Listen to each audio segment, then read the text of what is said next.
Greetings, everyone. This is Rock and Roll Spot Connection with Wiki Comic Roundup. We're heading into the home stretch of the roundup, so let's kick things off with Doom Patrol, the Unstoppable Doom Patrol, I should say, issue number 7. Where we left off, the Brotherhood of Evil had attacked the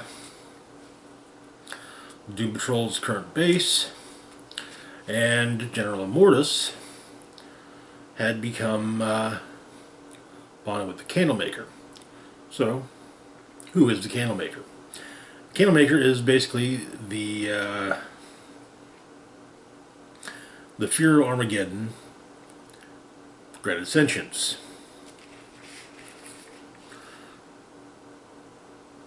And so,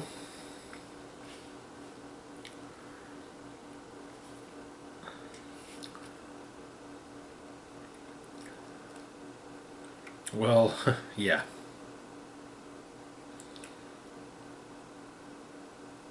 Spell is not yet done, so Kipling and the Chief realize that they potentially have a chance.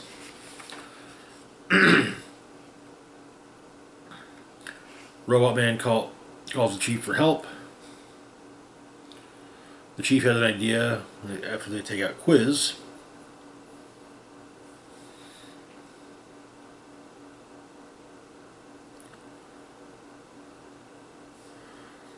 And Negative Man basically connects Quiz and Chief in it telepathically, basically giving the Chief a chance to,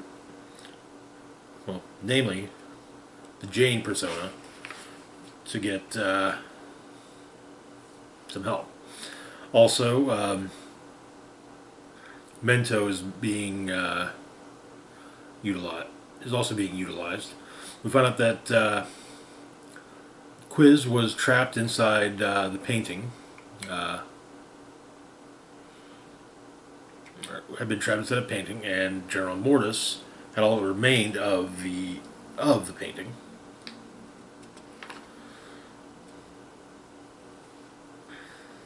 But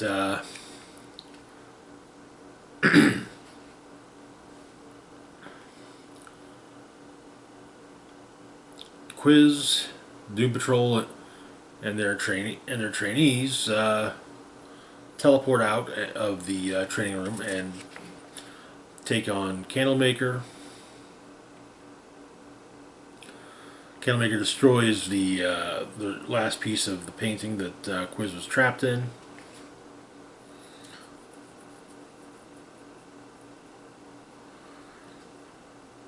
And Quiz manages to trap Candlemaker, however, elsewhere. There are no worlds.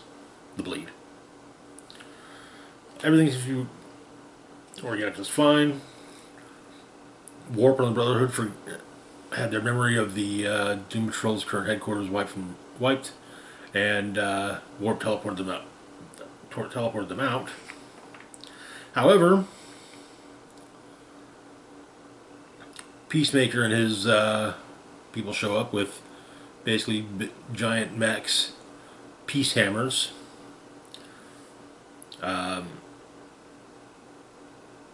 Degenerate gets his powers enhanced, goes after the peace hammers.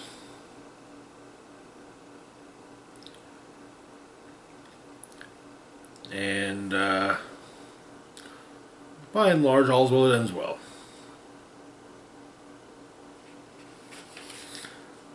The Doom Patrol will return. However, what has become of the Candlemaker? He lands on what appears to be a reality, confronted by a lone figure.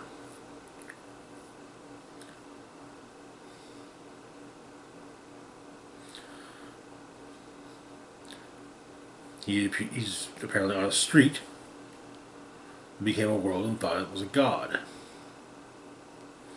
The figure has been there a long time trying to break it. And asks if Candlemaker wants to help. Who's this found Candlemaker? The Batwoman who laughs. And that is where the series ends. Interesting. I do have my worries about the Batwoman Who Laughs concept. The Batman Who Laughs kind of got run into the ground and then some, so I would be worried of the same thing happening to with Batwoman Who Laughs. Though it could also make for a good means of poking at the concept. Moving on, though, to our next book, we've got Tales of the Titans number 4. Anthology book, each issue focusing on a specific Titan. This time focusing on Beast Boy. So, this issue is set before the New Titan series starts. During Dark Crisis, Beast Boy was shot in the head by Deathstroke. He had managed to shapeshift enough so that he survived, but he lost an eye. So,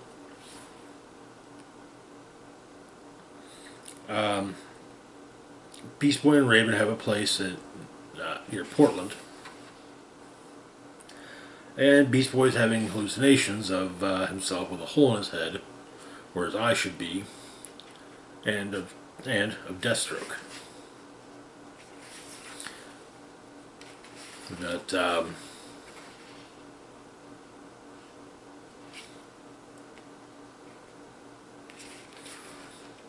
apparently, though, Beast Boy's having trouble maintaining larger shapes, or larger forms. Turns into a whale to go swimming, but it doesn't. He can't hold it too long. Hallucination of Deathstroke taunts him about this, but a wolf shows up and attacks Gar, taking him out fairly easily. When Beast Boy comes to, he's in a lab belonging to a man named currently belonging to a man named Anthony Lupus.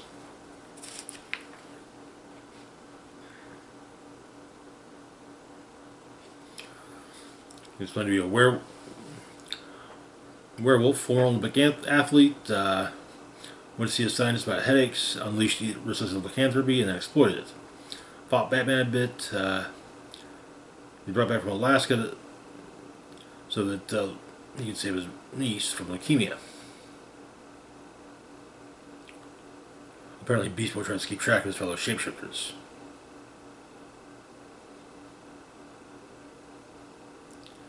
And it seems that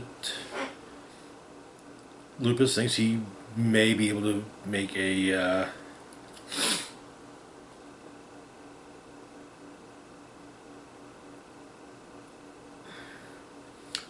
create a cure for his own condition from Beast Boy's blood.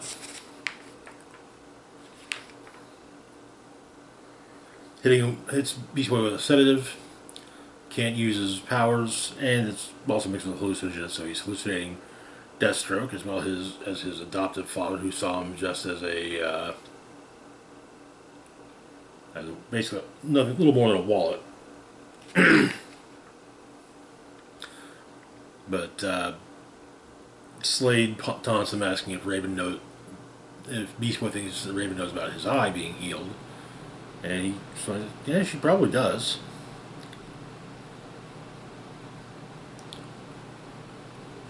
Of course she knows, and that it's healed, and she knows she knew the one was better, but she's not going to push.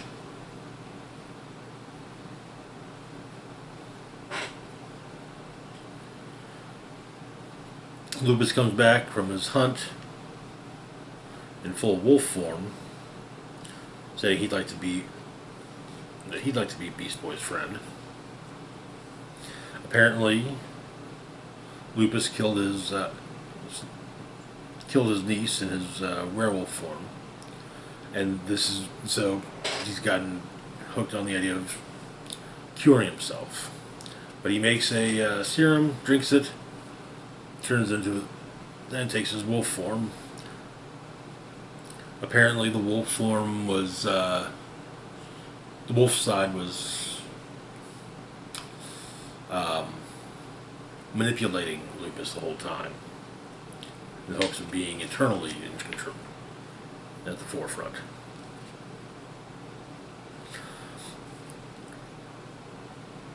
Raven somewhat shows up, and Beast Boy helps take off the eye patch,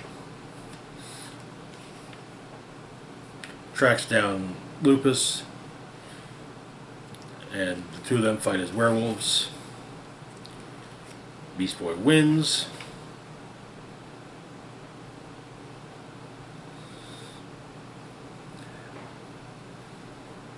And he's telling Lupus in the morning, when he's back to his human form, that he's going to put Lupus someplace safe and he'll be treated well. And then he's going to do the same for himself. He returns to his Raven's place, and he states. And when she says that he's home, he states that no, he's back. And that is where the issue ends. I think that, as I understand, this was a 4-issue miniseries, so no issue focusing on Nightwing, because Nightwing has his own ongoing. So, yeah. A lot of the stuff he has to deal with is dealt with there, so, you know. But moving on to our next book, we have Alan Scott Green Lantern, #1. Going all the way back to the golden age of DC Comics. So Alan Scott was a member of the Army Corps of Engineers. Then he became a train engineer. Found the Starheart, became Green Lantern. But he was kind of shanghaied into the Justice Society of America by FBI founder J. Edgar Hoover. Hoover has a file not just on Green Lantern, but on Alan Scott. A file that includes photos of Scott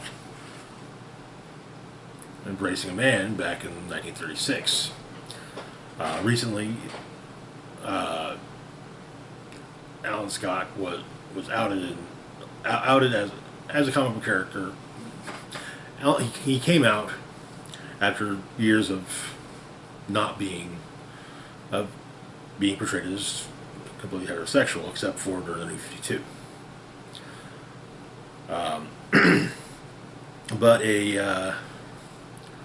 another corporal with he and another soldier were standing at a motel in the middle of nowhere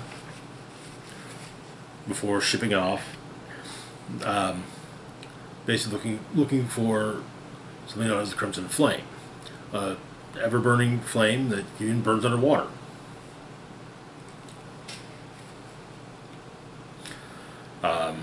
In the present, 1941, Alan's talking with Derby Dickles about what's happened, and puts on there's a bank robbery, puts on his ring, heads out. It seems that back in 1936, the Army Corps of Engineers found the Crimson Flame. They tried to use the device that Alan made to contain it.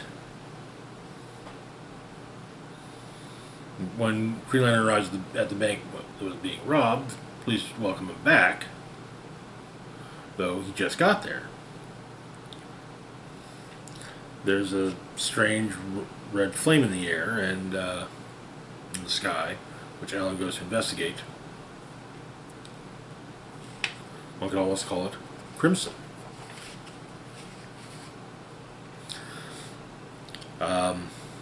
Before the boat capsizes, Alan manages to do something to basically right the ship. However,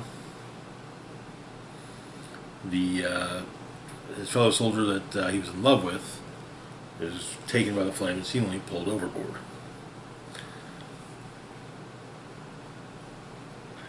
Within the flame, there's a body, and it appears to be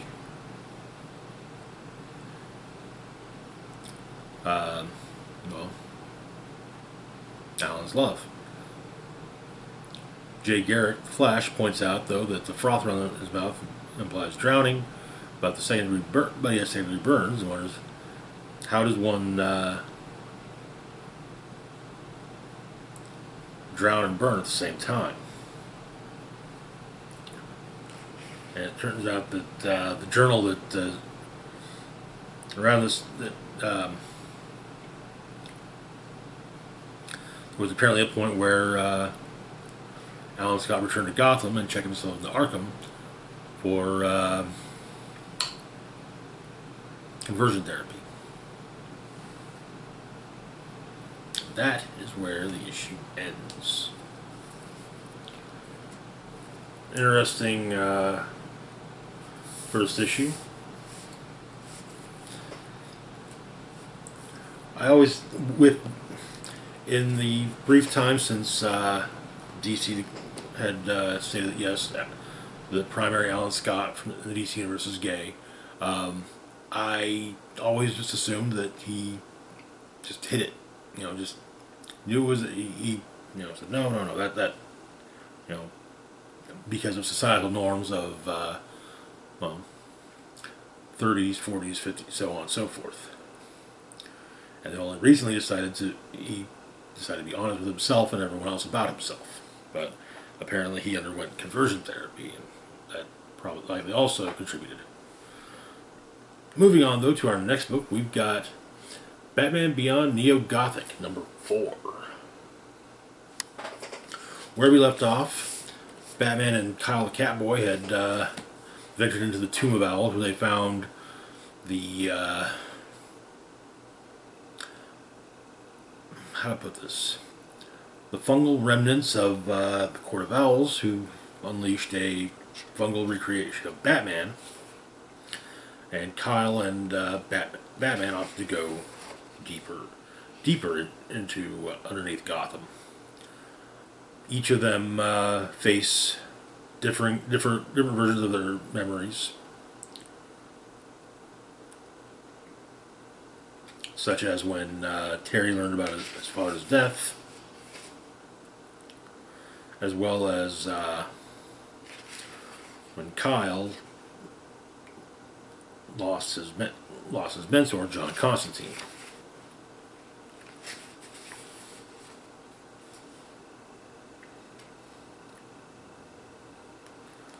But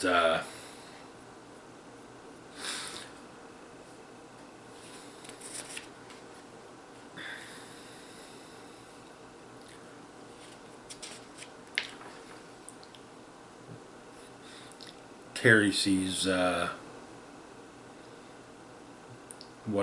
everything that Kyle went through, as I said, including his tutelage under John Constantine. And apparently, when Constantine was close to death, he basically transferred all of his curses to Kyle.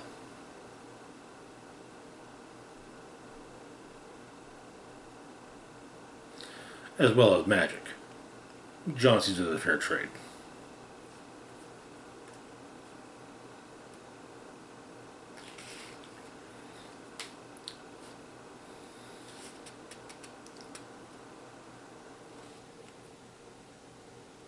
But as with all of Terry's memories, Kyle realizes that's not how things happened.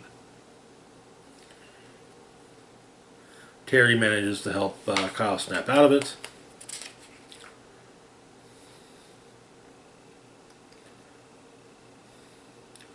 Explaining that the past is a shadow and that they are the night. As they go further, however, they come upon the roots of the garden, where the missing children are being kept. And that is where the issue ends. The least surprising moment of this is John Constantine being a complete and right bastard, because, well, that's who John Constantine is. Yeah, he helps the good guys, but that doesn't mean he's just a right and total bastard. Anyways, that's going to do it for now. As always, feel free to like, share, and subscribe. Links to my Facebook, Twitter, Mastodon, Patreon, and PayPal can be found in the description box down below. This is Rock and Roll Spock signing off saying, live long and rock hard.